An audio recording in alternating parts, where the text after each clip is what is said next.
How's it going, everyone? Welcome back to another video. I hope you've had a great time over the past couple of days. I know I have. Having the chill, relaxed time has actually done wonders for me. Actually, sleeping is actually a good thing. Who would know? But there you go. But we do have a bit of information for you. As you can see already on screen, we've got the Blizzard Netty stuff. We've got salty fanboys. We've got a really wholesome post that's going to come straight after this one. And we've got more news from the Insomniac leaks, from Wolverine, and also just some other Xbox stuff that are actually quite interesting. So first up, we have the Beast of Truth, and he says the gaming industry is already seeing benefits from the Xbox and ABK merger, which the FTC is still trying to derail. I know, go figure. The Xbox's presence is going to be heavy overseas. Sony could never have such conversations. Their games don't have servers full of players to manage in the first place. Well, we've seen how Jim Ryan was actually trying to push live service. I think companies like Sony are, desperately missing live service games. They absolutely need that sort of game to, how can I say, fund their actual enterprise, fund their games. And, it's weird that they wouldn't want that. The investment in a live service is huge. Let's make no mistake there. And I appreciate that the majority are going to fail. We've seen tons of them fail. With a market that's becoming ever more saturated, people have time for one live service game, maybe two. And even then it's difficult. But I can understand why a lot of them fail, whether they're bad games like the Avengers or, they're just not up to par. And we've seen that time and time again. But one thing we do know is that when a live service game succeeds, it makes bank. Games like Grounded, Sea of Thieves, Halo Infinite multiplayer, these games are making bank through microtransactions.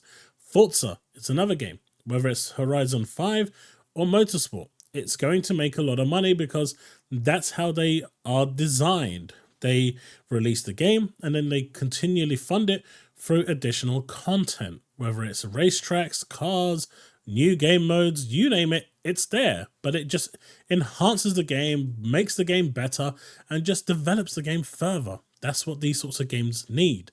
So for Sony to just pull out of something like this is crazy.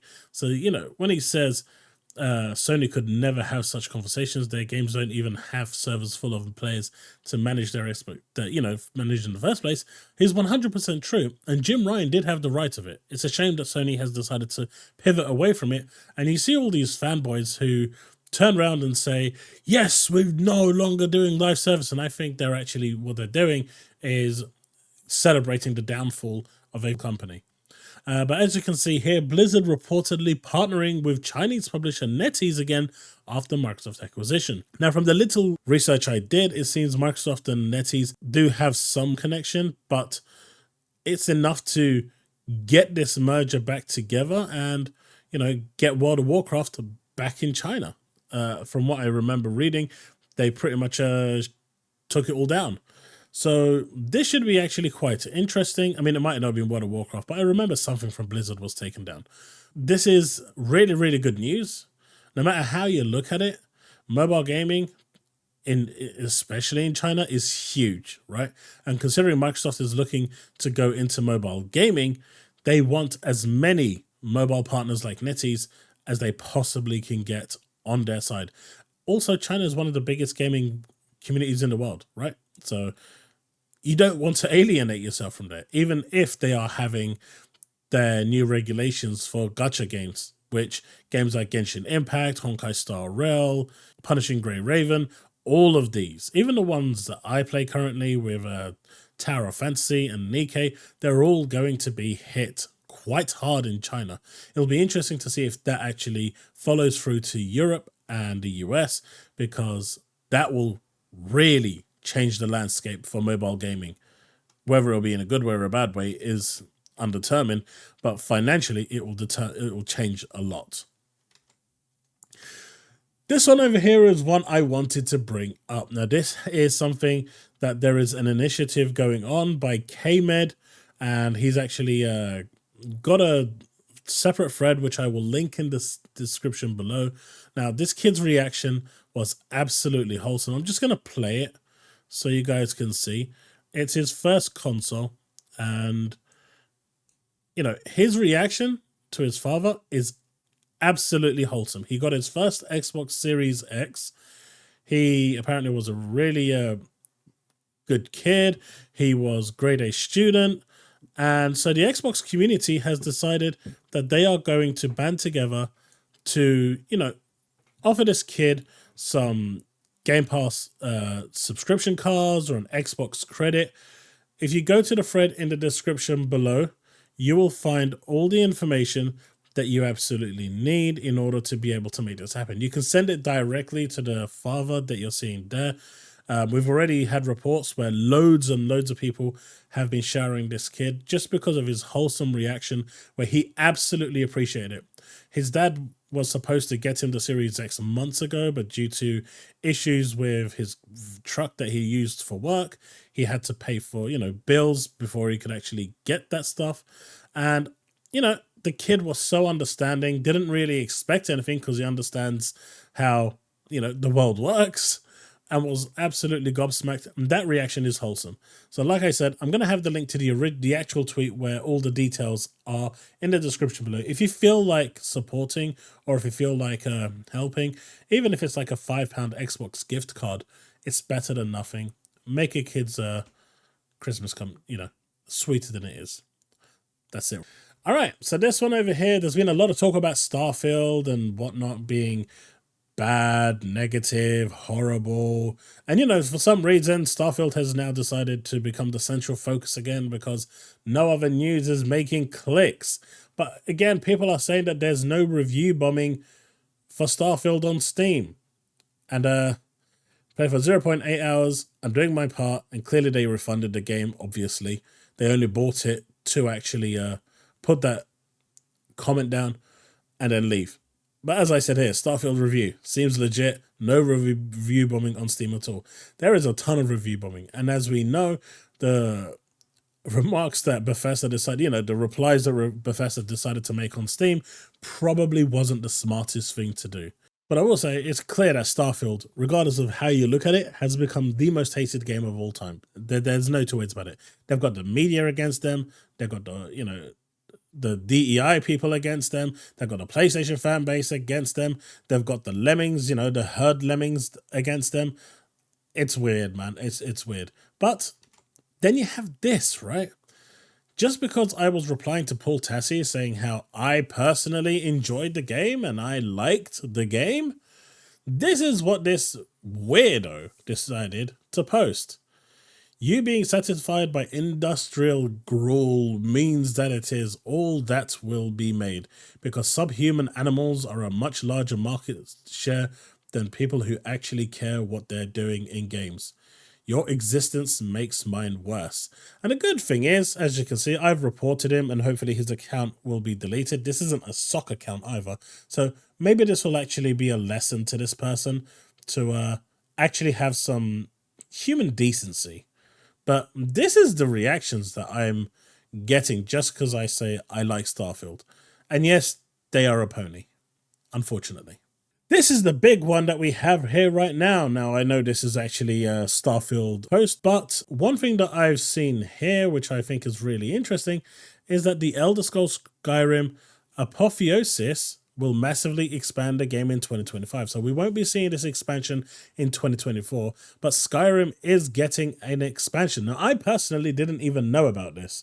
So if it's old news, fair play, but I actually didn't know about it. But, you know, the media can't help but get the Starfield name in there just to get that SEO trickling for the extra clicks.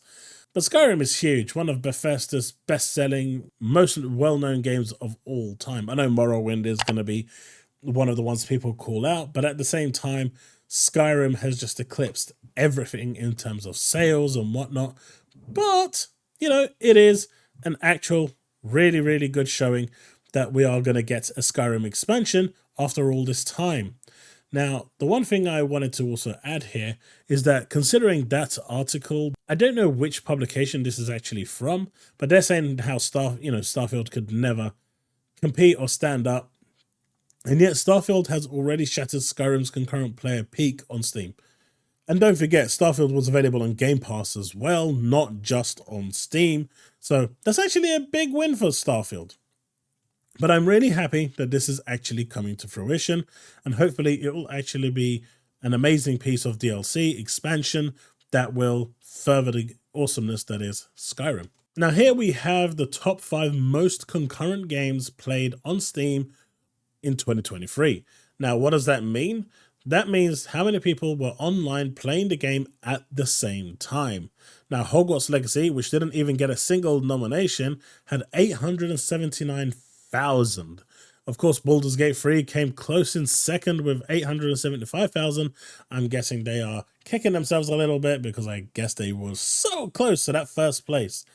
But Sons of the Forest, which is a surprising one, actually got 414,000. But Starfield came fourth with 330,000. Now, the reason why Starfield is actually quite important is because 330,000 bought this game early access to hit that number. That is including people that came from Xbox PC that actually were playing this, Xbox Game Pass on console. So this number is severely diluted by those playing through subscription, and it still managed to get fourth in the most concurrent player base. So for people to turn around and say that Starfield is a flop, they are just coping. They are seriously coping. It amazes me because Starfield has just been a monumental success for Microsoft and for Bethesda. So congratulations to them. We have finals in the 5th position, which is amazing because they've only been out for not that long, and 242,000 is pretty good. Okay, so this one here is the published PlayStation games of all time, the top 30 best-selling PlayStation games apparently. Since not all the sales are up to date for every game, this list would probably look a bit different, but this is the best we have to go off. Again, this is the information I think that came from leaks, but at the moment, Horizon Zero Dawn was a juggernaut, though I doubt Forbidden West catches up to it. Forbidden West will never catch up to it, for multiple reasons, by the way. So Horizon Zero Dawn, in my opinion, is a phenomenal game. The first one is absolutely brilliant. It had pretty much everything, and I think it deserves the first spot. It's one of my favorite PlayStation games of all time. God of War is actually really good, so I think it deserves, the 2018 version. It deserves its second place. It's really interesting to see Spider-Man up there with 22, but at the same time, who doesn't love Spider-Man? So we can see that these three here, Uncharted: The Thief's End, coming in fourth, which ended the saga for Drake. But what's interesting more is the fact that The Last of Us Remastered actually outsold God of War Ragnarok. So for people that were complaining about remakes and remasters, if they weren't buying those games, then clearly they wouldn't be making them. But for all the people that say that they're not buying the games, the majority of them clearly are lying, because 18.24 million units says highly different. Sorry, 62 million says highly, it paints a very different picture. And when it's actually outselling, the likes of God of War Ragnarok, which was released on PS4 and PS5. So you've got two consoles here, and it's Last of Us Remaster is actually outselling it. That paints a very, very weird picture when it comes to these remakes and remasters, and it's very clear why Sony is heavily investing in them. You got Gran Turismo at number 7. Miles Morales comes in at a respectable 8, being released on all 3 platforms, which probably helped prop that number a bit more. Then you've got the dominance of just Gran Turismo going down. Then you come to The Last of Us Part 2, which is at 10 million units. Ghost of Tsushima is combined with the director's cut to prop it up a bit more. You got the Uncharted Collection, which is another kind of collection re-release, coming at 9.68. You got Uncharted Drake's Deception at 9.6. And then you kind of go down the list. Then you got to come to Forbidden West, which with a combined PS4 and PS5, it sold 8.4 compared to the staggering 24.3. Now, there are many reasons why Forbidden West didn't sell well, from Elden Ring to the DEI that was involved with how the game was developed. I really think companies need to see that people are not, you know, I get that the companies want to be politically correct, but if it's not materializing into sales and you're butchering your sales because of it, and clearly we've seen Sony, who are all about being politically correct, moment it goes to the Middle East, screw political correctness, we like money, they need to cut the fake bullshit and just do what they need to do to make money. The more you go down, you got the God of War 3 over here, lots of PS1 and PS4 games. You got Ratchet and Clank Remake. I assume this is Rift Apart at 6.97 million, or it could be something else, to be fair. Spider-Man 2 at 6.10. I mean, it's not done that great. And then you got the God of War 3 Remastered. But as you can see, like, as we're going along, I mean, even Bloodborne with only 7.46. But the Uncharted collection being so high, you got the Last of Us remaster at 18.24. Clearly, there is a demand for these games. And maybe The Last of Us was actually, you know, manipulated because of the actual TV series, which is exactly what Jim Ryan wanted, right? That was the experiment. So it'll be interesting to see how other remasters and remakes and collections do. We've still got the Uncharted collection here, which has done respectfully well under PS4. So this is an interesting gateway into seeing how things have gone. And again, as you can see here, these are as of the 17th when sales start. So for people looking at that and saying, oh, look, that's 2017, no one's buying a PS1 game anymore. You know, I'm surprised they were buying it in 2017. I'm actually really surprised they were buying it in 2017. So this is the last one I'm going to end up on. And before I talk about one final topic, considering I have a closer to 200 hours in Starfield, haven't done 90% of its story content, this is bonkers if true. Apparently, Marvel's Wolverine leak reveals 15 hours of playtime, and apparently a lot of the actual game is playable. With the leak, I haven't downloaded it. I'm not going to download it. I'm not going to play it for obvious reasons. But, you know, 15 hours for all main and side content. So for those of you that are pretty much only interested in the main game only, the 8 to 10 hours that was tooted on the slides is actually correct. So that's I don't know how people feel about that. 8 to 10 hours for a mainline story for $70. Seems I'll let you make that decision. But the last thing I wanted to talk about was the notion of a PlayStation 6. Now, a lot of people are saying that it's not going to happen. Now, to me, that sounds absolutely bonkers. There's absolutely no way that Sony is in a position to divert its marketing strategy to a full-on subscription day and date with this generation. I think that is something that they would need the next generation in order to be able to do, even if they wanted to do that. But with the way their current sales are going, where, you know, in the 3 years, they've sold 50 million units, even though there is question marks on that, on its validity, can you honestly see PlayStation not releasing a PS6? To me, that doesn't make any sense. They've already said that they're working on the next generation console. PS5 Pro rumors are still floating around, but I don't think we'll see the PlayStation 6 until 2028, which is when the discussions were being tooted about anyway. But yeah, that's the video on this one. I was going to talk about the Jets Corden thing, about what they said about Valhalla and Xbox should take note, but I think that's a minefield that's just not worth it. I think the article came out in bad taste. I think it completely disrespected Xbox as a community. I think it completely undermined all the free stuff that Microsoft has been giving away over the years. And it kind of highlighted one good thing that Sony did over the past couple years in terms of being pro-consumer, and it's immediately Xbox should take notice. And rightfully so, that didn't sit well with a lot of people. You let me know in the comment section below what you think. Let's have that discussion. We will be back on Friday with our usual stream, hopefully, because I'm actually at home this time. But with that said, until the next one, remain legend.